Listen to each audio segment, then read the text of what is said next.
নমস্কার বন্ধুরা, আশা করছি সকলে ভালোই আছেন। বং কিচেন বনানি নতুন একটা রেসিপিতে আপনাদের স্বাগত জানাই। আমি আজকে রেসিপিটি যে করব সেটি হলো বেগুন ভাপা। তার জন্য যা যা উপকরণ নিয়েছি আমি একে একে সমস্ত দেখাচ্ছি, আর রান্নার সময় আপনারা দেখবেন। তো বন্ধুরা, আমি এই রেসিপিটা কিভাবে করব আপনারা প্রথম থেকে শেষ পর্যন্ত আমার ভিডিওটা না দেখলে একদমই বুঝতে পারবেন না, পুরোটা আপনাদের দেখতে হবে। তো সরাসরি একটা কড়াই বসিয়ে দিলাম। কড়াইতে তেল গরম করতেই আমি ওর মধ্যে আগে থেকে একটা বেগুনকে চারফালি করে রেখেছিলাম, সেগুলোকে নুন হলুদ মাখিয়ে রেখেছিলাম। সেগুলোকে আমি ছেড়ে দেবো। যেরকম করে আমি বেগুন ভাজা করি সেরকমভাবে উল্টে পাল্টে আমি ভালো করে ভেজে নেব, লম্বা লম্বা বেগুন যেভাবে ভাজি সেরকম। তো আবারও আমি একটা বাটিতে তুলে নেব।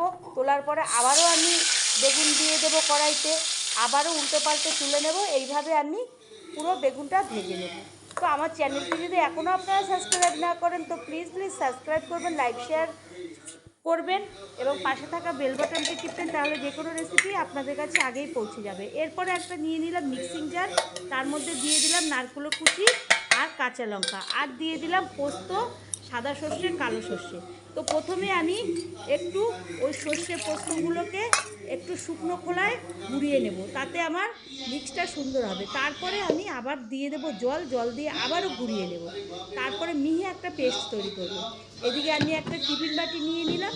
টিফিন বাটির মধ্যে আমি দিয়ে দিলাম সরিষার তেল, দিয়ে ওর মধ্যে প্রথমেই দিয়ে দিলাম হলুদের গুঁড়ো, লঙ্কার গুঁড়ো, লবণ আর একটু চিনি না দিলে নিরামিষ খাবারের স্বাদ একদমই সুন্দর আসে না আর ভালোও লাগে না।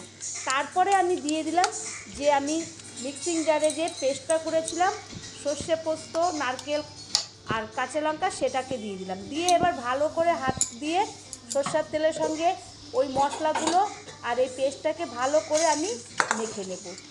মেখে সুন্দর করে সমস্ত মশলাগুলোকে একদম একসঙ্গে মেখে সুন্দর একটা মিহি ব্যাটার তৈরি করে নেব। তারপরে আমি ওর মধ্যে যে আমি বেগুনগুলোকে ভেজে রেখেছিলাম সেই বেগুনগুলোকে দিয়ে আমি ভালো করে সমস্ত বেগুনগুলোকে ওই মশলার সঙ্গে মাখিয়ে নেব। তো মাখিয়ে আমি একটা একটা করে এইভাবে সমস্ত টিফিন বাটির মধ্যে পেতে দেব। দিয়ে আমি আবারও একটু দিয়ে দেব সর্ষের তেল আর কাঁচা লঙ্কা চিড়ে, আর যে মিক্সিং জার ধোয়া জলটুক ছিল সেটুখানি আমি দিয়ে দেব। দিয়ে ঢাকনাটা দিয়ে ঢেকে দেব। আর আগের থেকে আমি একটা কড়াই বসিয়েছিলাম, কড়াইয়ের মধ্যে জল গরম করতে দিয়েছি আর একটা স্ট্যান্ড বসিয়ে দিয়েছি। তো বন্ধুরা, বাড়িতে অনেকভাবে বেগুন আপনারা খেয়ে থাকেন, বেগুন আমরাও খেয়ে থাকি, কিন্তু একবার হলেও এইরকমভাবে বেগুন ভাপা বাড়ির সকলকে করে খাওয়াবেন, নিজেরাও খাবেন। আশা করছি নিরামিষের দিনই খুবই ভালো লাগবে। এরকম একটা রেসিপি যদি পাশে থাকে, পুরো ভাত, গরম ভাত আপনার একবারে পুরো ফাঁকা হয়ে যাবে।